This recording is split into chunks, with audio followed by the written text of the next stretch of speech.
Okay, so welcome back to the fucking ridiculous podcast. This is episode 5. If you are watching, you now know that I'm having a great summer. I tore my rotator cuff in 3 of the 4 tendons, and I also tore one of the 2 bicep tendons. So I just had that surgery not even a week ago, and clearly I'm killing it. I don't know what the big deal is. So anyway, in news, I'm a little behind on the news, but we have a tampon shortage. I don't even know what to say about this other than how the fuck can we have a tampon shortage? There's never a Viagra shortage, is there? Is there a condom shortage? I don't even know what else could there. I mean, like, is there an enema shortage? There's not. There's nothing like that. So to have a tampon shortage is actually a big deal. And I'm not sure where we need to go for those, but clearly Russia's not the answer. The Ukraine is not going to be able to help us either. I don't know about China, but seems like everything else is coming from there. So can we look at other sources, please? Because people need them, okay? There's literally going to be blood in the streets. I don't understand. Okay. So I don't know if you're like me, but I can't remember a lot of things. So I was able to buy myself this really cool book, and it's called Shit I Can't Remember.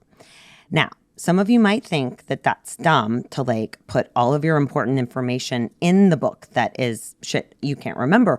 And it probably is dumb, but you know what? I can't remember a lot of this stuff. And God knows there's so many fucking passwords and so many sites now that I can't deal with it. And most of it is because I use maybe 3 passwords on the regular, right? And so I know now that's my go-to. That's my go-to.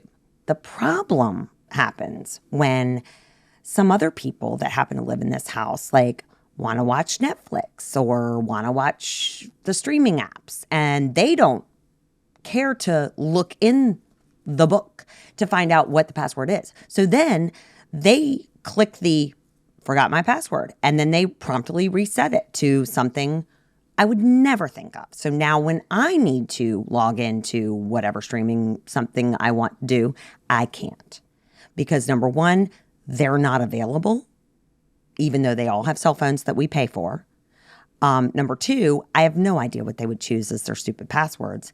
And number 3, I'm so irritated with them. I can't even, I don't even know what I wanted to watch at that point. So whatever.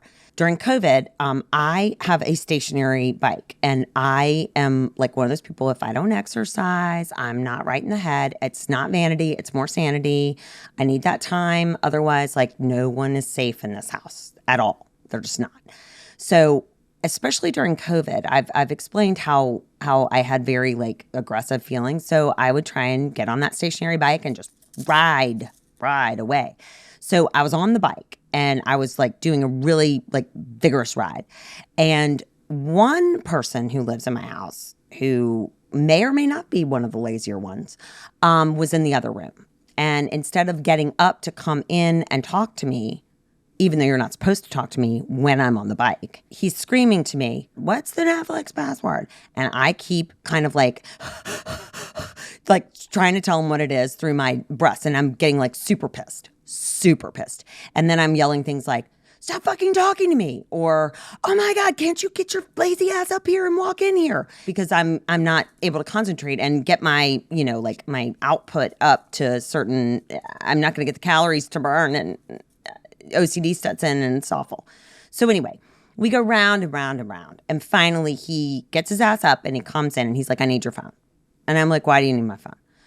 I'm already so irritated with him. And he's like, "Well, I had to reset the Netflix password." I was like, "Dude, I just fucking told you the next Netflix password 14 times. What is the problem?" And he's like, "Well, I every time I put it in, it was wrong." I was like, "Well, I don't understand. I mean, do you need for me to write this down?" He's like, "No, I'm just changing the password." Well, I don't want him to actually go into my email, because just that morning, I had ordered a few things that a 17-year-old boy should not see confirmation that his mommy is ordering. So now I'm like, well, you can't do that. We're not, just we can figure this out.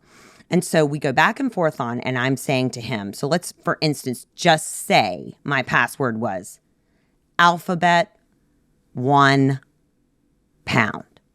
And so I keep saying to him, it's alphabet, capital A, alphabet 1 pound. And he's like, yeah, no, I put that in there. I was like, spell it for me.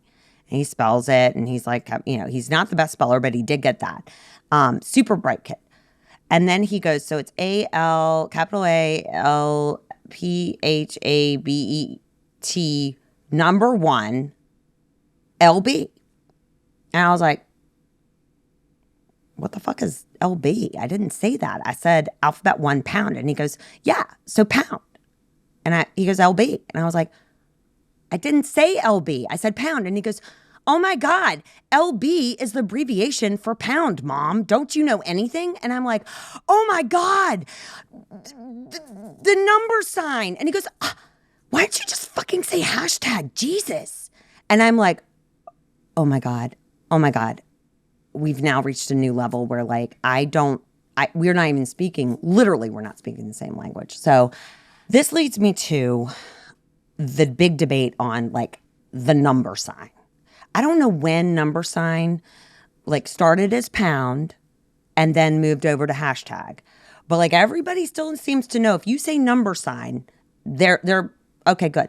If you say pound sign, a lot of people don't get that. And if you say hashtag, a lot of people don't get that either. So can we all just agree to use number sign collectively? And then I think we'll be all better off. Okay, so I've had many surgeries in my life. I'm not proud of this, but this one has definitely been like the more challenging of them in many ways. And the biggest way right now is finding clothes to wear because, as you know, I live in Richmond, Virginia, and it's summertime. So it's like, it could be like 100 degrees or it could be like 75 degrees with 150% humidity. Either way, you're sweating your ass off. So I can't move this shoulder at all. And every time I do, it hurts like a motherfucker. I can't tell a lie. I'm not a big baby, but it hurts. So anyway, as I Googled like things to wear after surgery, items, shirts to leave the hospital in or whatever, everything comes up like scrubs or like snap, on the top, snap on the bottom, like with a crew neck or something, which none of these things look good on me. And so then I was like, cute things to wear after surgery. And again, nothing is coming up but like button-down shirts or like a sleeveless button-down shirt with like a collar. Now, all of these things fall on the very long list of items Nicole can never wear, okay? A button-down shirt is borderline, like it's probably number 3. Khakis are definitely number 1. Definitely number 1. I mean, there's no way. And any kind of shirt with a collar, I basically can't wear. So now I'm like, well, what do I do? So they said, well, bring one of your husband's shirts. Well, you know how like you watch those movies and they just grab like the guy's like white button-down shirt and they look super sexy and cute in it. And that's not at all what I look like. I look like fat guy in a little coat almost because, all the shirts are now like slim cut. And my husband's not like 6'7" or anything. So it just looks fucking ridiculous. And then we're going to have to cut the arm, whatever. So that was ridiculous. So anyway, I finally go to Amazon and I find some strapless items, some things. So this is why I'm wearing this camo getup. It's actually super comfortable. Probably not very flattering, but since you can't see me, it's camo. You wouldn't know that. So we need to figure out how to find better things to wear for people who might have shoulder surgery and shoulder replacements because that's a thing. I actually asked for a shoulder replacement. They wouldn't give it to me. The recovery is actually easier. So I'm kind of pissed about it. But anyway, I will say since I've been home, my husband totally need to like pump his tires big time, has been a rock star. First 24 hours, not great. Like he was just kind of getting into that caretaker roll, not normal for him. But after the first 24 hours, he was spot on. My husband is like, he can make a yogurt fruit bowl. Like, he might be the best in the world. Might be. No one in my house, other than my daughter, who is not here. She is at a camp, conveniently. No one can do hair. So I have a left hand. I am a right-handed person. You do need two hands to make a ponytail or like a top knot or any of those cute little like things that you do. I mean, maybe people can do it. I don't know. I can't. So I have been reduced to asking my neighbors, people who are walking their dog outside of my house, to make a ponytail for my hair because my husband cannot do it. It's like out here. My sons don't know how to like get the elastic tight enough. It's fucking ridiculous. So I'm making a list of things that my boys need to know how to do so that should they ever need to do someone's hair in their life, they're going to be checking that box. But all in all, my recovery has actually been great. They've been taking great care of me, and my daughter not being here has actually been like a huge weight off my shoulders, knowing that she's happy living her best life, doing whatever she's doing. Besides the fact that she did text me on Friday night and asked to come home, to which I promptly replied, "We are so proud of you for staying there. We love that you're horseback riding again and you've conquered your fear after you were bucked off a horse. Also, there's a package coming for you, so you can't leave until at least Monday. So sit tight and Dad'll be there next Thursday. Love you." That seemed to work. I have basically been on like vacation. It's like a staycation here in Richmond. I now know what it feels like to live in my house as a 15, 16, 17, probably 18-year-old boy. I sit in a recliner. That's where I sit every day. I sleep there too, in my cool sling. I have people bringing me ice packs. I have people bringing me food. I have people bringing me meds and wine. And then I just sit there and I watch whatever I fucking want. I have finished 3 shows. I have made my husband sit through 2 shows that he literally wanted to hang himself.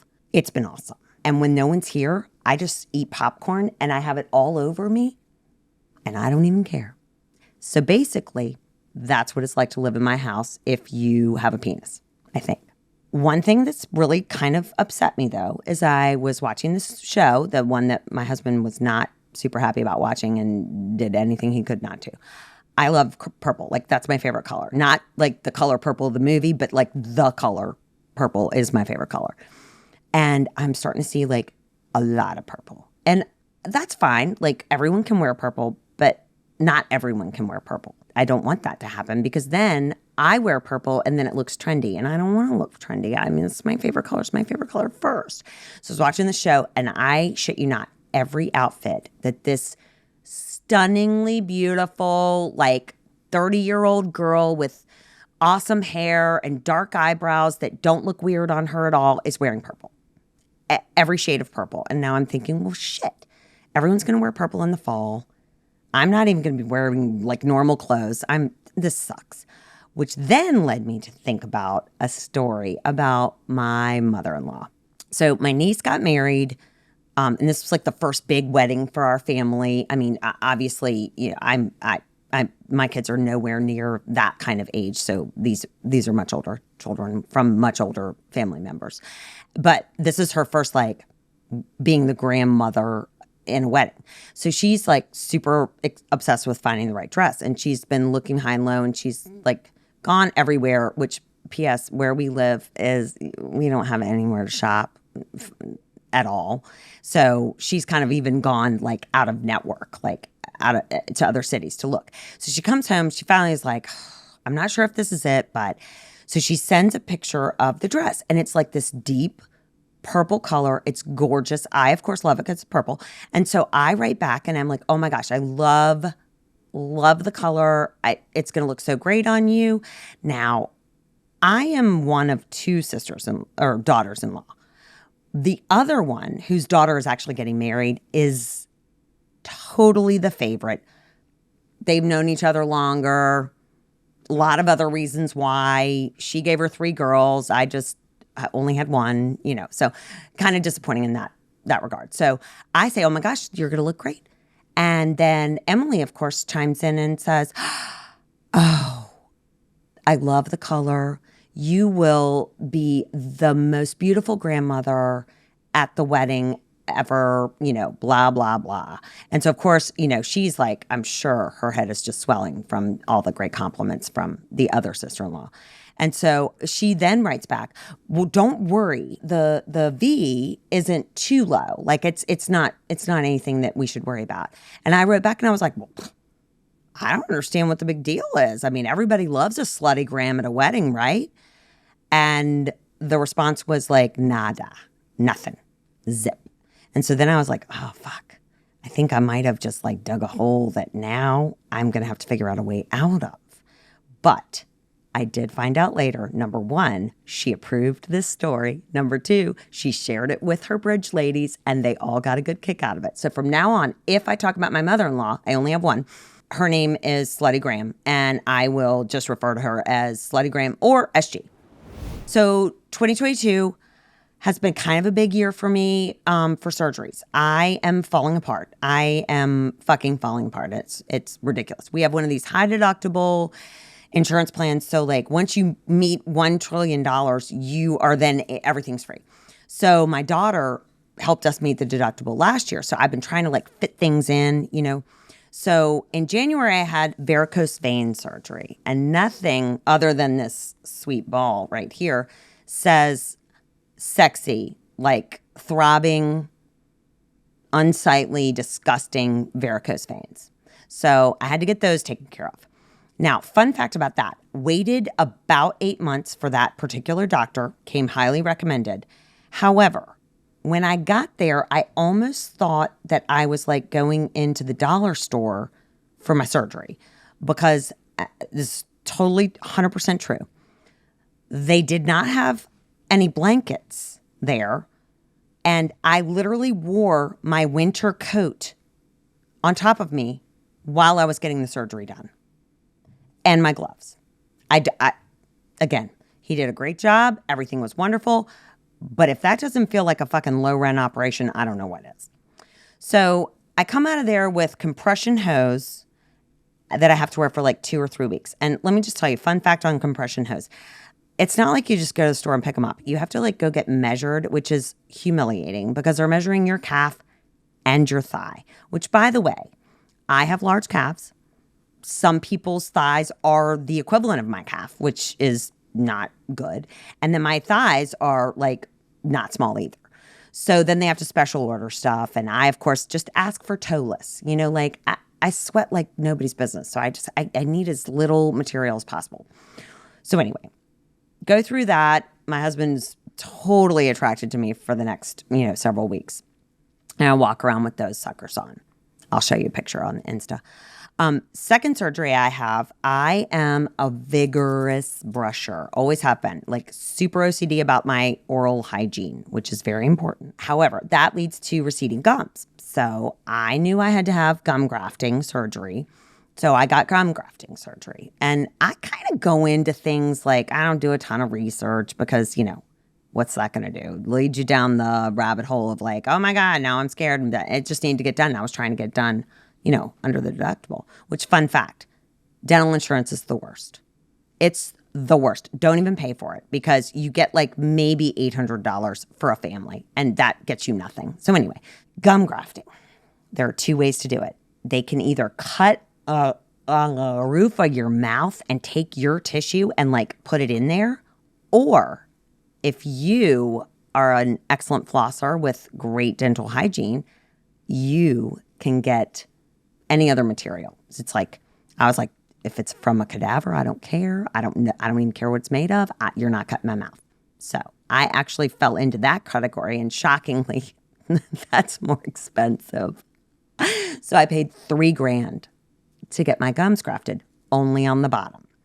If anyone had told me what I was going to look like when I left there, because fun fact, I'm also a bleeder and a bruiser. I looked like Minecraft Steve, according to my 15-year-old son. I did not know who that was until he showed me a picture, and I was like, I see that. Minecraft Steve has a rectangle shaped face. That is what I had because I was so swole. Then the bruising set in.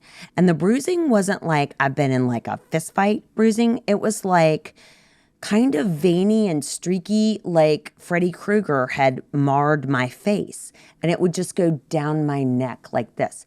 So thank goodness we were still kind of wearing masks. Because I couldn't leave the house without one because I was not only scaring small children, I was terrifying the entire neighborhood and the grocery store. So I was just wearing my mask, couldn't leave the house, couldn't go to parties, couldn't do anything. That finally got resolved after, I would say, maybe 3 weeks. So then, I did the usual stuff, the mammograms and the colonoscopies and all that fun stuff. And so then this fucker came up out of nowhere. So the colonoscopy is not really a surgery. Now there's mammogram, but it's been a fun 6 months for me. Time for not so deep thoughts. I feel like a total fucking loser. I don't think I have like my finger on the pulse of everything amazing and what's new, but I mean, I kind of felt like I was trying, I knew what was going on. A friend of mine sent me a picture of herself and her daughter outside doing goat yoga. And I promptly sent back WTF, and I thought it was a joke because she's a very funny girl. And she was like, no, yeah, so-and-so said we should try it. And so we did. It was at a winery. And I was like, oh, it was at a winery. So is it like a skit thing? Or she's like, no, it's a thing. And I was like, okay, well, that's weird. I have so many questions, but we'll dive into that later. As I'm watching the show that had the girl wearing all the purple, one of the episodes, they talk about goat yoga. I'm like, wait a minute, that's twice in one day. I've never heard of this, and now this is the thing. So then I started asking around. So I talked to a friend who lives in New York. I talked to a friend who lives in Maryland. I talked to a friend who lives in Williamsburg. They've all heard of it. I'm like, what? Have I been living under a rock? Like, why don't I've never heard of it. I mean, maybe we don't have a lot of goats here in Richmond. But anyway, fun fact, I will be doing goat yoga as soon as I get clearance. It will probably happen during my birthday month. We will go on location. There absolutely will be alcohol involved. And I will answer all of the questions that I have for myself. Second thing, I'm kind of new to TikTok. Like, I know that's probably pretty obvious, but like, I didn't quite get it. And today I went down the rabbit hole of TikTok. Oh my God. Like, there's so much stuff out there. Like, first of all, where is all this free time coming from? Like, how are I was amazed by that. But I know there's probably a whole dedicated hashtag number sign devoted to goat yoga. But like, I spent an hour watching people do the dumbest things and laughing my ass off. So now I'm like, there's another thing I really didn't understand, but I'm getting there. I think I'm going to need a teenager to come on over and show me the rest because whatever my boys watch is ridiculous. Third thing, I totally get Big Brother is listening to us all of the time. I get that because I say I need a new weighted blanket or something, and then all of a sudden it's, everywhere, popping up everywhere. I did not say a few things, and some things are popping up for me that I'm questioning. I don't know what's going on in this for you. Suggested for me, there's a bleach for your vagina. Is that a problem? Is this an issue? Because I have already just discussed my issues right now. Varicose veins, gum grafting, colonoscopy, this fucker. And now I'm supposed to be bleaching my vagina? What color am I supposed to be? Is there a I don't know. It's out of control right now. So now I'm sure I will not, now I'll get more. Like, do we have to bleach our nipples too? I don't know, but I'm going to find out and I'll report back. Okay, so I have had some questions on how to watch and learn more. So the handle for social is the FR Pod, all one word. And that's on Instagram, it's on TikTok, it's on Twitter, and then there's kind of a separate little Facebook page that you can all go on and like or follow. Spotify, and YouTube have audio and video, and you can search the podcast, Fucking Ridiculous, and you can follow it. And then Apple just has the audio. If you don't want to look at this, I get it. You can just listen to it. And so then you can subscribe to that, and that'd be great. And if you felt like you were a good person and you just were like going to throw me a bone, maybe write me a review, maybe tell me something you thought was funny, or tell me what you want to hear more of. And I'll see what I can do.